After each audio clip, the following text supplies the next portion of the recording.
My pranams to all Atmajyothis, divine light of the self. Today we are going to contemplate on Sutra number 3.2. Tatra pratyaya ekantata dhyanam.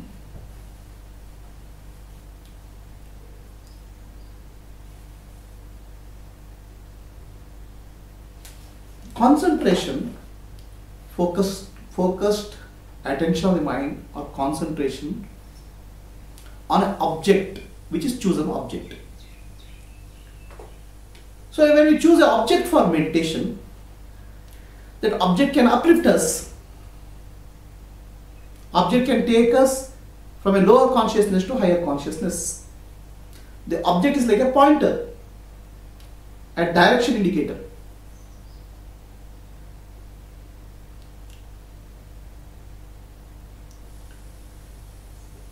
Use the object to move from the grosser to the subtle to the causal.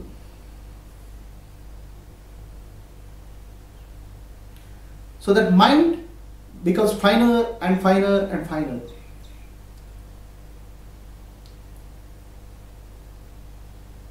In Atmajyothi Yoga, we teach you two types of practices. The Soham Kundalini Kriya, Hamsa Dhyana Kriya. The Soham Kundalini Kriya takes you from the grosser breath to the subtle breath to the energy movement, from grosser to the subtle at the energy level. The mind becomes finer and finer and finer with the breath as an object.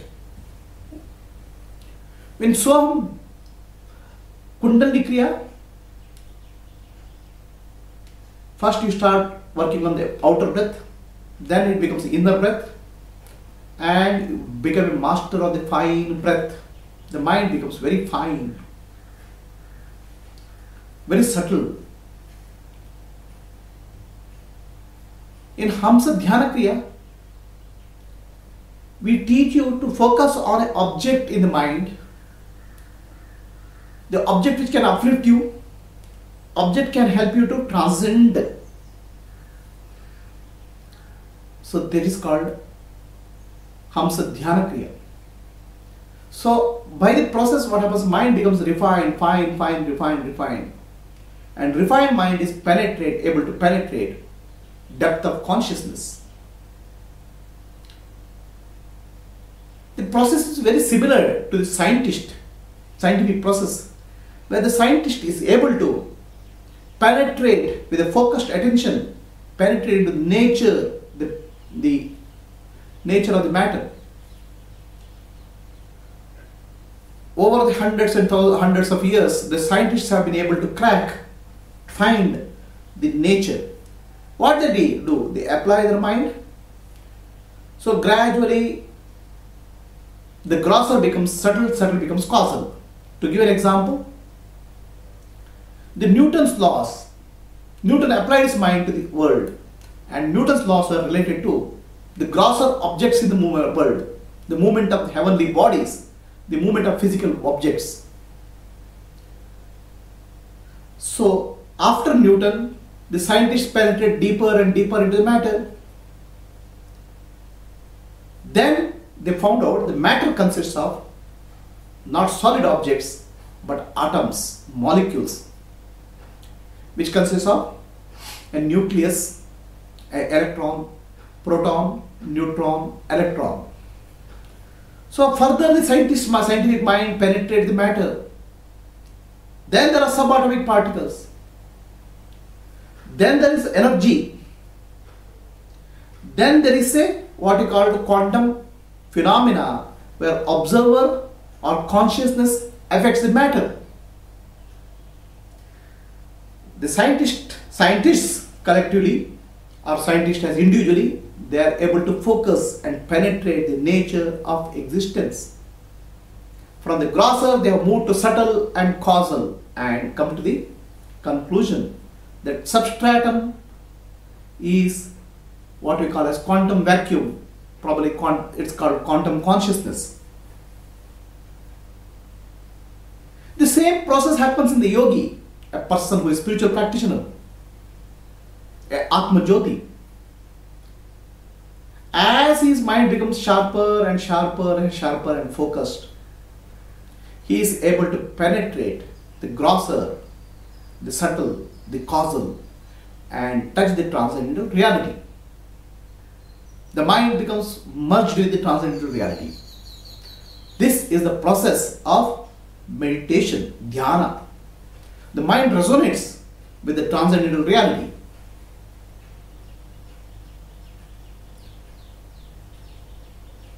To give an example, a person was working in the field. He found a stone. The stone looked very attractive, quite a big one, quite heavy, not like normal stones. So he wanted to sell that stone to somebody. There was a person who is coming passerby. He showed the stone to him and asked the passerby, will you pay some money for this? The passerby said, looked at the stone, it looked very good. He can use it as a paperweight in the house. He said, I'll pay you $1, and took that stone. He used it as a paperweight.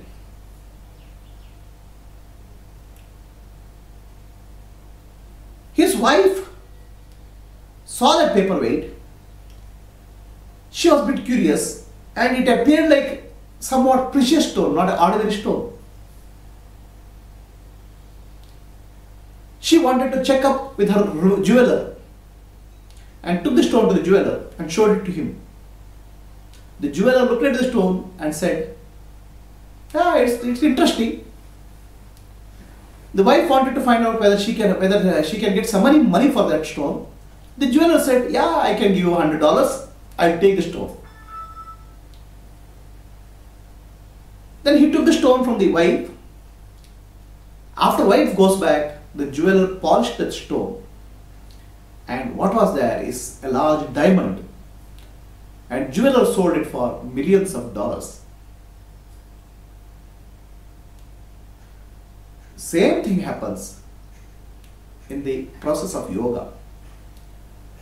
Depending on what your consciousness is, where your mind is, you see the objects in a different way.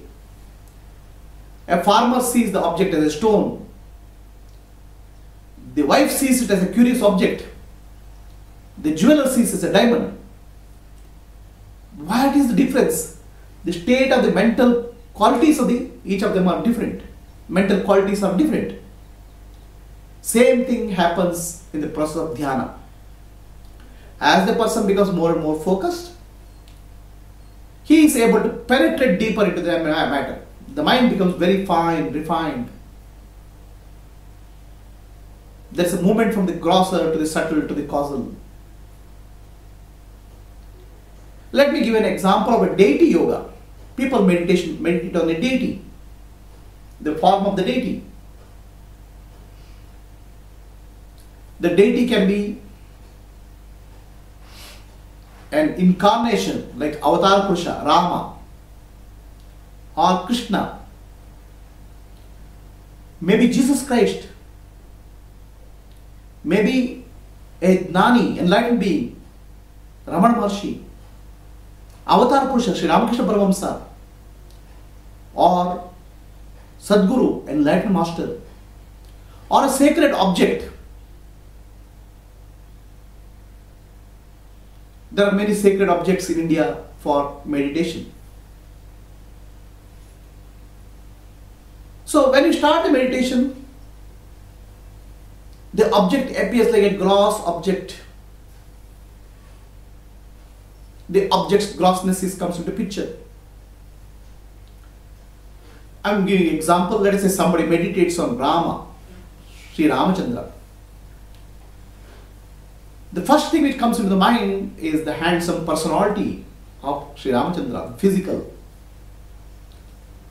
Then his behavior, how he behaved as a king, how he behaved as a father, how he behaved as a husband. The behavior comes into picture. This is grosser. Then you start, mind becomes more focused, intent, more penetrative. You become from grosser to subtle, you move. You start understanding the final qualities of Sri Ramachandra, not the physical behavior, not the physical structure. You start understanding that Rama's mind is nothing but dharma. Rama's mind is tuned to the universal law, the natural law of the universe, dharma. So now you have moved from the gross to the subtle.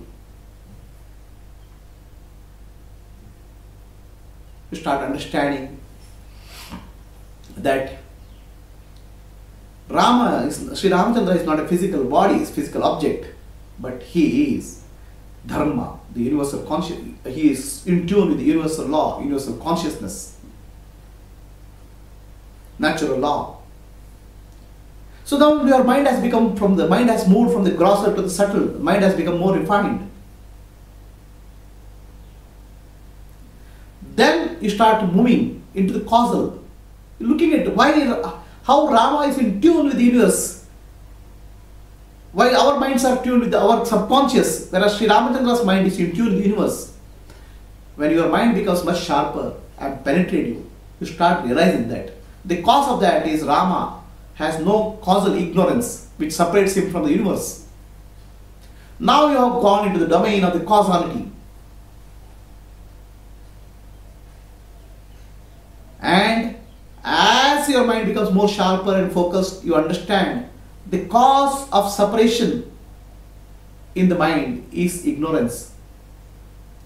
And mind, that ignorance where you forget your original nature, the mind forgets the original nature and gets tuned with the objective world.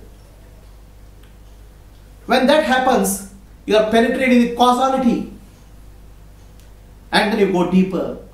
Then suddenly you become one with the transcendental reality. Now Sri Ramachandra is not separate from you.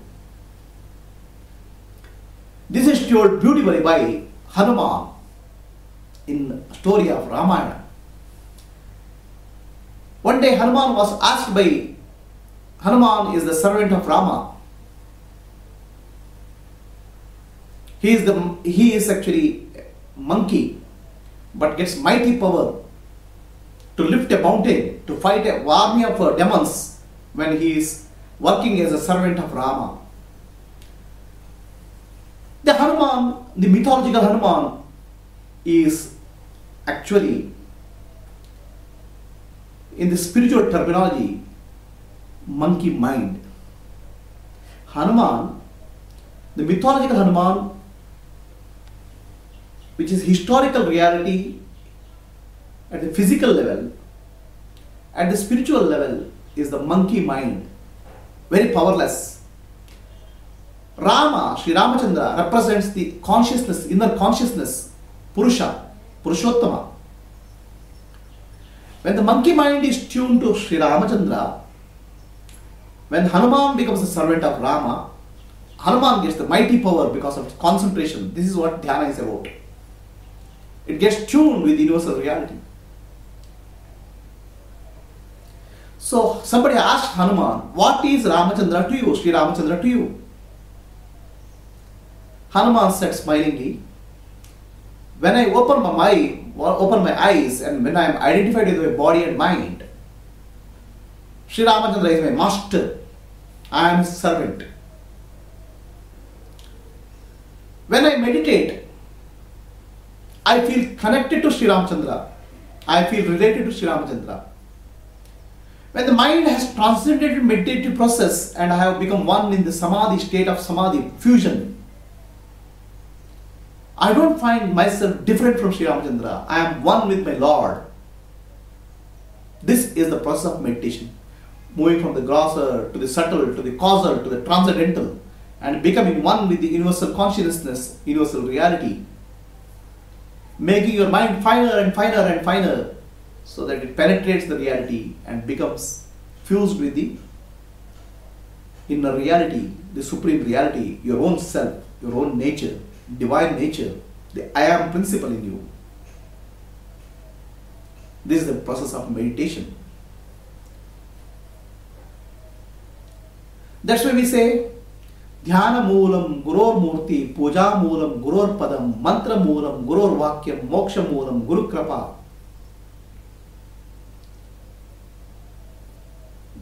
The root of meditation is the form of the Guru. Dhyana Moolam Guror Murti, Puja Moolam Guror Padam. Worship the feet of the Master. Mantra Moolam Guru Vakyam. The words of the Guru, the wisdom, are liberating words. Moksha Moolam Guru Krapa. The grace of the Master is this root of liberation. It helps you, it frees you. Now those who don't understand this essence of the mantra keep on worshipping and following the form of the Guru. This is a practice which is given to penetrate into the consciousness of the Master. Go deeper into the consciousness of the Master. Buddha once said,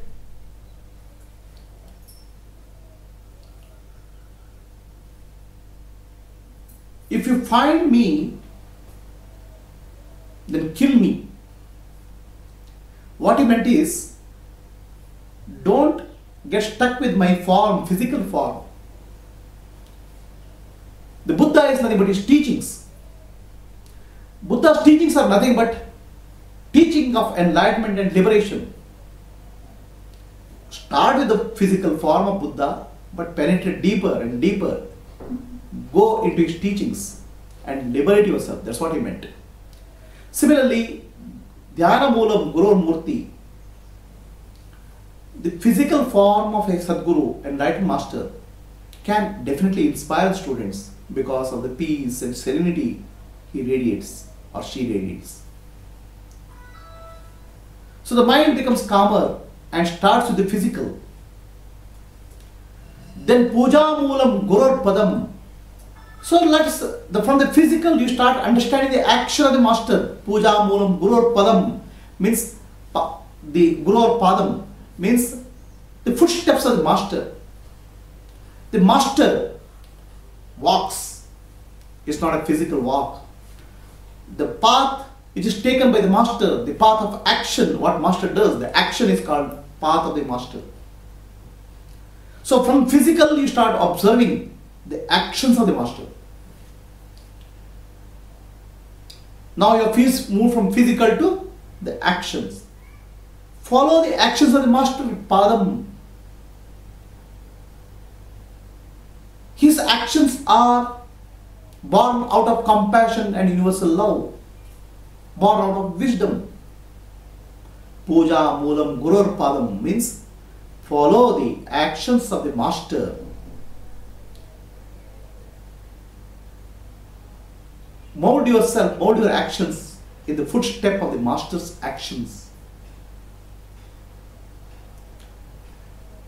Mantra Moolam Gurur Vakyam. Now you move from the, first you started the physical, then you went to the actions, now you went to the words of the master. Because words represent the consciousness. So, if you listen to the words of an enlightened master, Gnani, carefully, it opens up his inner consciousness to you. The words of the enlightened person, they become mantra, which uplifts you. It shows his inner consciousness. Now you have moved from physical to the actions, to the words, to the inner consciousness. Moksha Moolam Guru Krapa, the grace of the master.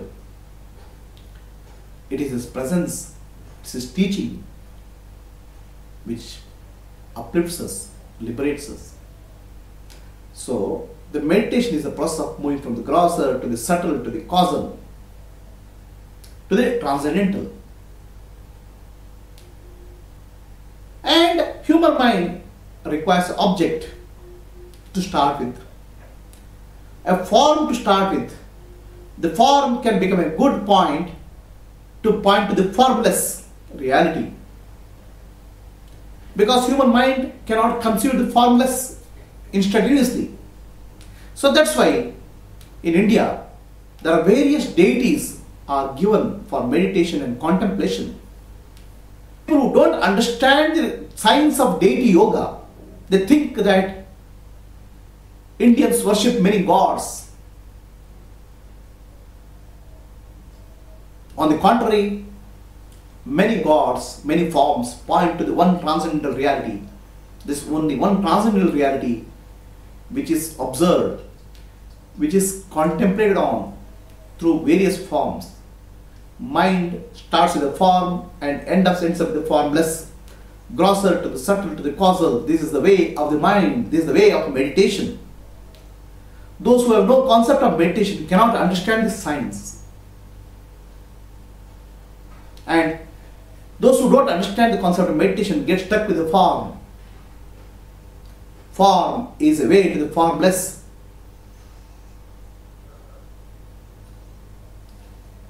When the mind is able to go from the grosser to the subtle and causal, all that you see is the transcendental reality in your experience. The transcendental reality gets integrated in your states of consciousness, waking, dreaming, deep sleep. This is what is science of meditation. This is the science of deity yoga.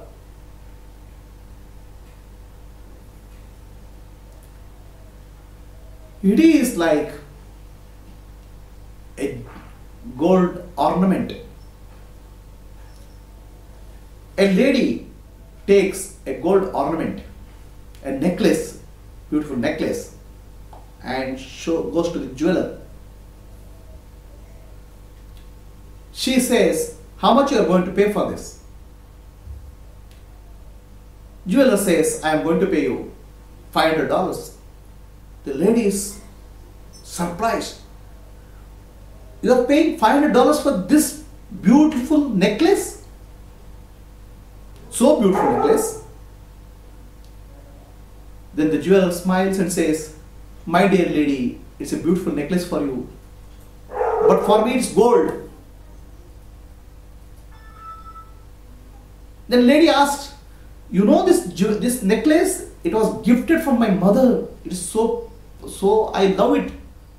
I have memories of my mother. It's so beautiful. The jeweler says, my dear lady, I look at only the quality of gold in this. I don't look at the sentiments attached with that. I don't look at the design of the necklace. All that I look at is gold. The quality of this gold in this is 22 carat. That's why I am able to pay only $500 to you. The jeweler can only look at the gold, whereas the lady looks at the sentiment and the form. Similarly, the person who is stuck, who is in ignorance, can look at the grosser form of the world. But a yogi, a Atmajyothi, a Hamsa yogi can penetrate outer. Like a jeweler can look at the gold from the ornament, a Atmajyothi can experience the transcendental reality as his mind becomes integrated with the inner self, the universal consciousness. This is the science of yoga. This is the science of meditation, dhyana.